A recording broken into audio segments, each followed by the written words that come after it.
चलो let's start. What is wealth इथून सुरुवात करू या ट्रेनिंग प्रोग्रामची. याच्यामध्ये हे जे समोर आपल्याला ROI दिसतोय, रिटर्न दिसतोय, हा कसला आहे?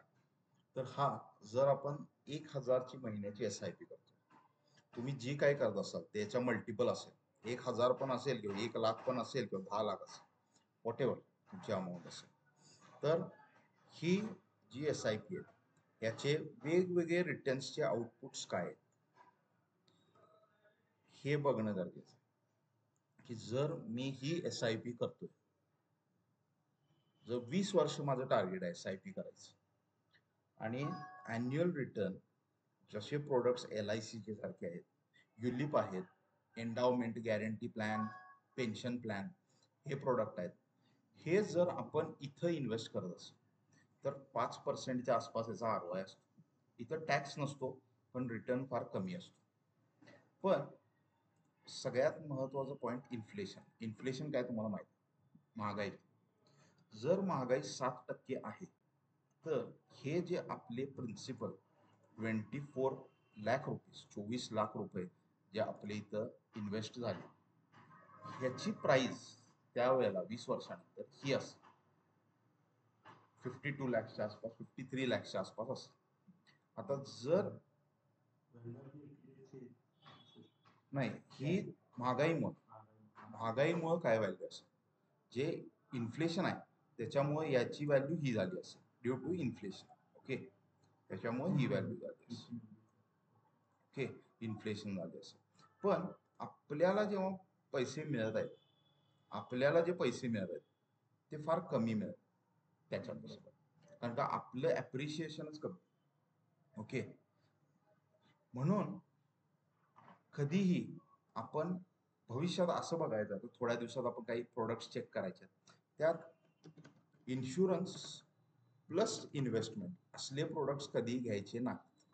ओके, हे प्रोडक्ट्स कधीही घ्यायचे नाहीत. Okay, don't buy this products. ULIP असेल, गॅरंटी प्लॅन असेल, एंडावमेंट प्लॅन असेल, हे कधी घ्यायचे नाही, कारण का हे प्लॅन आपल्याला लॉसमध्ये नेतात with respect to inflation. Wealth म्हणजे काय कळालं? वेल्थ डिस्ट्रक्शन म्हणजे काय कळालं? महागाईपेक्षा पैसे कमी वाढले आणि त्यामुळे वेल्थ डिस्ट्रॉय. ओके, नेक्स्ट जो पॉइंट, आता EPF आहे, PPF आहे, FDI, NPS आहे, सुकन्या योजना 8%च्या आसपास वगैरे यात रिटर्न आहे. जर महागाई अशी असेल आणि तुम्ही जर 20 वर्ष इन्व्हेस्टमेंट केला याच्यामध्ये, तर महागाईच्या दृष्टीनं हा पॉइंट आहे. पैसे फक्त किती वाढले तुमचे? इतकेच वाढले, फक्त 6-7 लाख रुपयेच वाढले. हे पण खराब आहे. दिस इज ऑल्सो नॉट गुड. हे पण चांगलं नाही. ओके, भले तुम्हाला रिटर्न इथं दिसायला आलाय, पण ऍब्सोल्यूट इन्फ्लेशन पेक्षा जास्त किती वाढलं? नाहीच आहे. सो तुम्ही कट टू कट आहे. सो असल्या पण प्रोडक्टचा लॉंग टर्म साठी काहीच उपयोग. नेहमी लक्षात ठेवा, लॉंग टर्म साठी इक्विटीच आहे प्रोडक्ट. डेट जो आहे, डेट आहे short term product. Okay, debt is short term product. It is compulsory, हे लक्षात ठेवा. ओके, पुढे जाताना आपण चेक करायचं. याच्याबरोबर नेक्स्ट आहे mutual funds. Okay, mutual fund आता सगळे करतात. 13 करोड लोक म्युच्युअल फंड करतायत. ओके, इतके लोक आहेत म्युच्युअल फंड करणार. बरोबर. आता याच्यात तुम्ही 1-2 वर्षाचा ROI बघून, तुम्ही जो ROI बघणार आहे तो 10 वर्षाचा काय पडला आहे, 10 वर्षाचा ऍव्हरेज चेक करा. 1-2 वर्षाचा चेक करू नका, बिकॉज तुम्ही लॉंग टर्म साठी इन्व्हेस्टमेंट करता आणि मीन रिव्हर्शन होणार आहे. मीन रिव्हर्शन म्हणजे जर जास्त रिटर्न मिळाल्या तर तो ऑटोमॅटिकली ऍडजस्ट होतो मीन कडे. ओके, तर हे मीन रिव्हर्शन, आता जसं मार्केट करेक्ट व्हायला. Okay, so that thing is going to happen. तर इथे आपण बघा, हे जे इन्फ्लेशन आहे, तर जर हे 7%नं वाढ, जर 7%नं हे इन्फ्लेशन होत आहे, तर हे आपल्याला कळाले 52-53 लाख रुपये हवेत, 52-53 लाख रुपीज हवेत. ओके, आता 12%नं पण मला रिटर्न काय मिळाला? 96 लाख. ओके, माझी अमाऊंट ही जर मी इन्व्हेस्ट करत असेल तर एवढा रिटर्न मिळाला मला. याच्यामध्ये कॅपिटल ऍप्रिशिएट झालं, पण हे पुरेसं आहे का? हा प्रश्न आहे. बरोबर. आणि ह्याच्यामध्ये मग मी चार्जेस देणे आणि जे पब्लिक मास करायला लागले की बाबा करोडो लोक जे करायला लागले तेच करणं योग्य आहे का? कारण का mass is always wrong. Masses असतात ते नेहमी रॉंग असतात. Okay, so identify that. Okay, तर हे पण प्रोडक्ट आपण काही प्रोडक्ट्स असे बघू जिथे आपले चार्जेस 95% पर्यंत सेव्ह होतील. ओके, आणि मास करायला तसं नाही. टॉपचे 2-3% लोक जे करतायत we will be doing that. Okay okay, तर हे बघायचं आहे आपण. आता हा जो रिटर्न आहे हे कसं आलं काय आलं ते आपण बघू पुढे जाऊन कुठून येतात या व्हॅल्यूज. नेक्स्ट इज इथे आपण जे आता करायला आपला रिटर्न आत्ताचा 29% झाला absolute return last 4.5 years. Okay, आपण जे पण इन्व्हेस्टमेंट आता केली तुम्ही बघितला माझ्या अकाउंटवर मी जी केली, तुम्ही बघितला ट्रेडिंग करताना इन्व्हेस्टमेंट्स करताना, तर ही झाली. आता ही इन्व्हेस्टमेंट करताना टॅक्स असेल 12.5% जो आता चालू आहे. आणि समजा आपल्याला ह्याच्या जागी 20% जरी ROI मिळाला, ओके, आपलं लॉजिक काय ते आपण ॲसिमेट्रिक गेन पुढे जाऊन बघू. पण हे रिटर्न जरी आपल्याला मिळाला तर हे इन्फ्लेशन आहे आणि अमाऊंट ही येऊन जाते. सो आपण 96 lakhs वरून 2.68 lakhs. सो अमाऊंट किती वाढली? 1.25 करोड वाढली अमाऊंट. ओके, सो हे इम्पॉर्टंट आहे. आणि मग आपण ॲब्सोल्यूट रिटर्न पण काय म्हणतात 10x झालं. ओके, सो इन्फ्लेशनला बीट करणं म्हणजे वेल्थ क्रिएट करणं. Okay, inflation. आणि ह्यात आता आपण ह्या ट्रेनिंगमध्ये जसं पुढे जाणार तसं आपण प्रोडक्ट आयडेंटिफाय करायचं. आपण कुठल्या गाडीत बसलोय? मी जर मालगाडीमध्ये बसलोय तर मी स्लोच जाणार मुंबई टू दिल्ली. बरोबर. मी जर साध्या ट्रेनमध्ये बसलोय तर एवढंच जाणार. बरोबर. मग मी वंदे भारतमध्ये बसलो असेल तर फास्ट जाणार. तर मी प्लेनमध्ये बसलो तर आणिच फास्ट जाणार. ओके, सो तुम्ही डिसाईड करायचं तुम्ही कुठल्या व्हेकलमध्ये बसणार. ओके, आणि त्यात सुद्धा आपण काही मॅथमॅटिकल मॉडेल्स यूज करायचे. ओके, अल्गोरिथम्स ज्याला म्हणतात त्याच्या वाया जायचा स्टॅटिस्टिकल डेटाचा यूज. ओके, आता तुम्हाला दोघांना पण एक टास्क असेल. So this is our task. आपण प्रत्येक क्लायंटला आपल्या टास्क देतो. टास्क अशी असेल की तुम्ही तुमचे एक्झिस्टिंग जे तुमचे इन्व्हेस्टमेंट्स आहेत, बरोबर, त्याचं 10 वर्षाचा ROI फाइंड करायचा. मला सेंड करा, मी तुम्हाला फॉर्म्युला देतो. XIRR काय असतो आणि CIGR काय असतो आणि त्याच्यावर ॲब्सोल्यूट रिटर्न जर तुम्ही काढू शकता. ओके, तर ह्यातून आपण हे फाइंड करायचे आता. ओके, 13% पेक्षा इक्विटीमध्ये कमी रिटर्न मिळत असेल, 13% लॉंग टर्मसाठी जी इन्व्हेस्टमेंट केली तर ती बॅड इन्व्हेस्टमेंट. आणि हे स्टॉप करायचं आणि रिडेम करायचे. कुठून? MF central. Okay, this is our first task. समजलं ही कॉन्सेप्ट काय म्हणालो मी ते? Got it? No problem. Okay, next concept आता आपण इथे बघूया.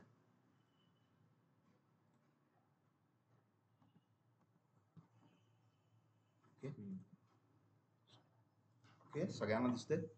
हा, ओके, ही दिसते. आता बरेच लोकांना माहीतच नाही आहे की म्युच्युअल फंड किती चार्ज लावतात.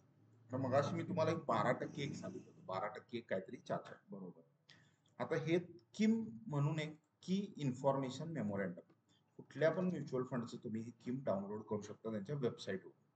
ओके, हे SBIचा आहे, भारतातला सगळ्यात मोठा म्युच्युअल फंड. 2006 एक जुना फंड आहे ब्ल्यू चिप म्हणून. 2006 ला इन्सेप्शन झालं होतं. ओके, सो बऱ्यापैकी 18 वर्षाचा डेटा आहे आता आपल्याकडेचा.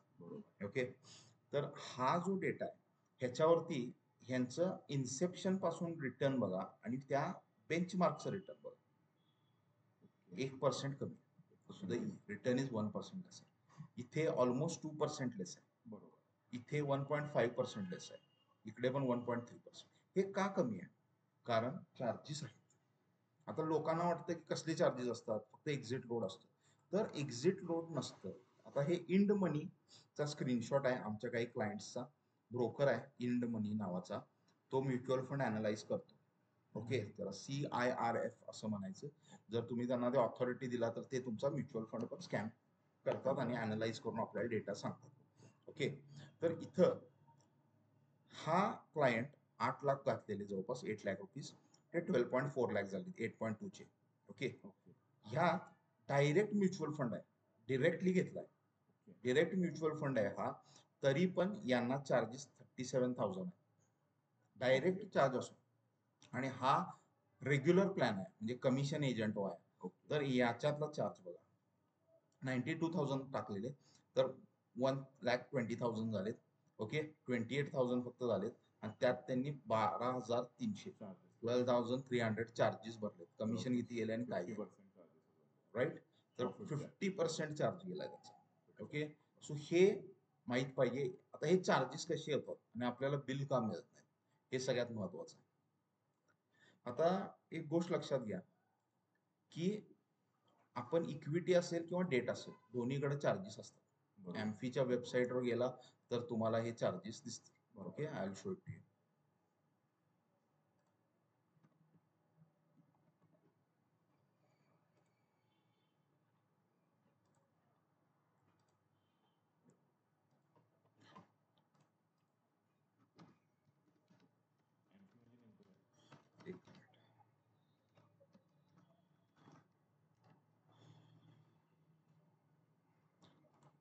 एम्फी जसं सेबी आहे तसं म्युच्युअल फंडला गव्हर्न करणारी एक बॉडी आहे, association of mutual funds in India. Okay, they are controlling mutual funds, हे टोटली म्युच्युअल फंडला कंट्रोल करतात. याच्यामध्ये आपण जर गेलो इथे, okay, expense ratio, sorry,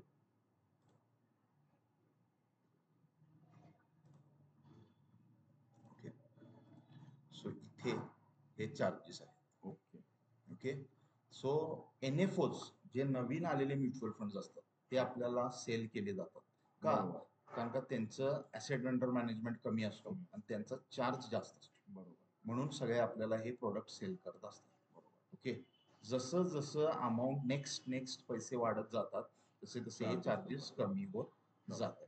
okay, तर याच्यासाठी, आणि जे बिलो 30 आहेत, टॉप 30 नाही आहेत, टॉप 30 सिटीज नाही आहेत, त्यांच्यावर पहिल्या वर्षी 30 बेसिस पॉईंट म्हणजे एक्स्ट्रा 30 पैसे लेवी केला जातो. एक्स्ट्रा 30 पैसे चार्जेस असतील त्याच्यामध्ये. ओके, तर हे इयरली चार्जेस आहेत, हे तुमच्यावरती चार्ज केले जातील. हे तुम्ही एम्फीच्या वेबसाईटवर जाऊन बघा. ओके, प्रत्येक गोष्ट जी आम्ही बोलणार ते चेक करा. ओके, माझ्यावर विश्वास ठेवू नका तुम्ही अजिबात, स्वतः चेक करायचंय स्वतः. ओके, स्वतः गुगल करायचं. आता तुम्हाला आणखी एक गोष्ट दाखवतो मी.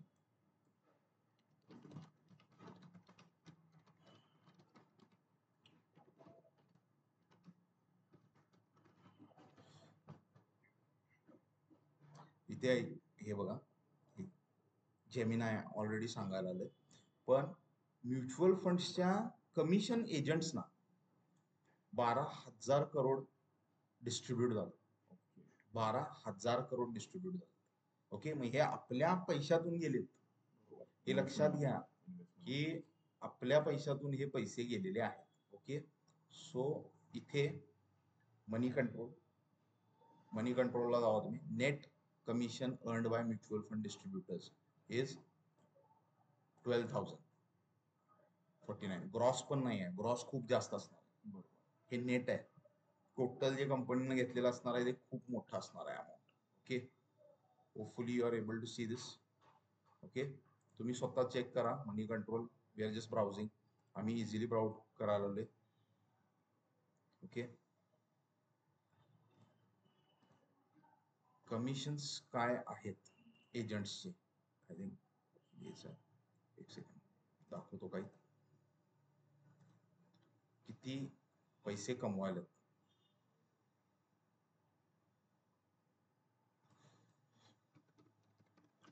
Commissions earned by MF top,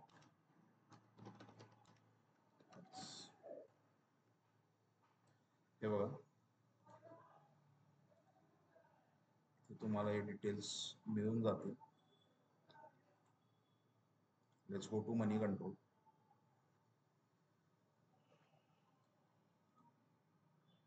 Hindu business Times पण आहे. ओके, फॅक्ट म्हणून बघा याच्याकडे, इथं आहे पण इथे लिस्ट नाही आहे.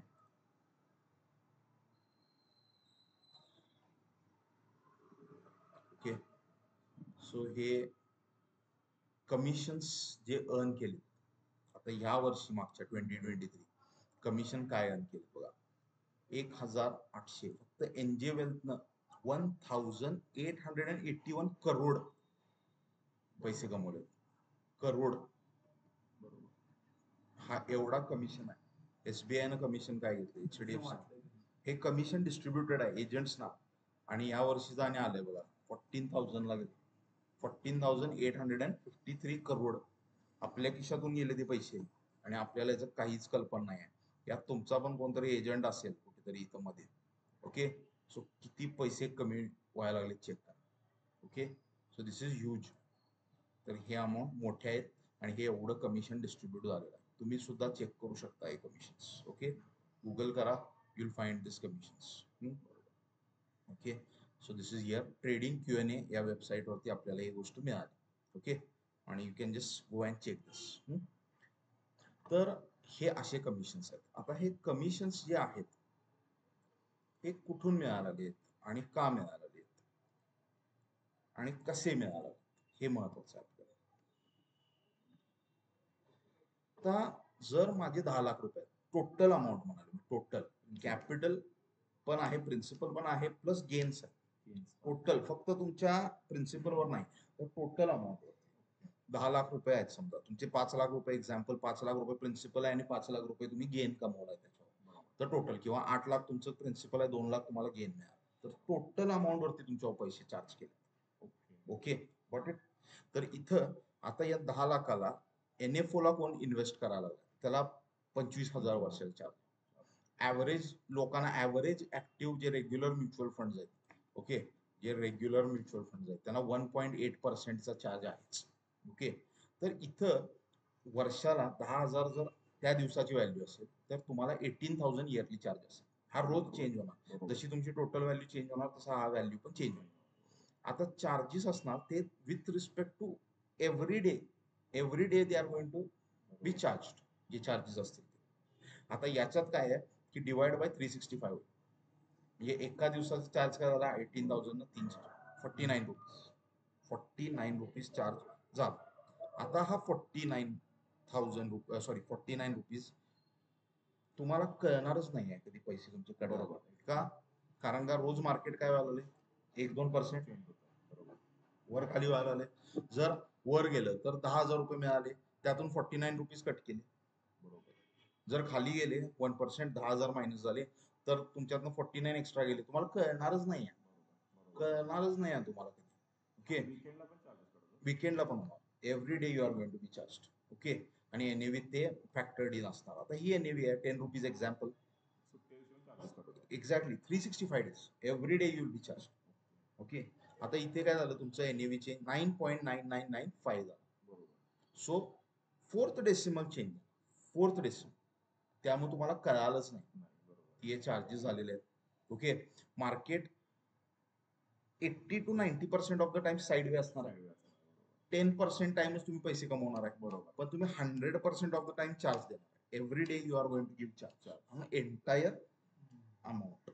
On entire amount you are going to give charge हे लक्षात आता इथं तुम्हाला हे जे ETF आहे हा एक प्रोडक्ट आहे आपण पुढे जाऊन बघू किंवा डायरेक्ट काही स्टॉक्स आहेत आपण ते बघू की बाबा फंडामेंटल स्टॉक्स कुठले कुठले आहेत त्यातले आपण काय करू शकतो ज्याच्यामुळे हा चार्ज आपल्याला 95% कमी करता येईल 1 लाख रुपये यायला आले तर 5,000 वर आणता येईल कसा ओके तर हे आपण फोकस करायचं आहे यात काय तुम्हाला क्वेश्चन आहे चार्ज कसा मिळाला तर हे चार्जेस एमपी वरून बघितले आपण कसे आहेत पैसे किती डिस्ट्रीब्यूट झालेत आणि आता FY 2023 आणि FY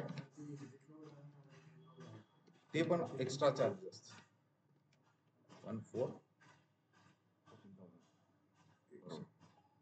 853 करोड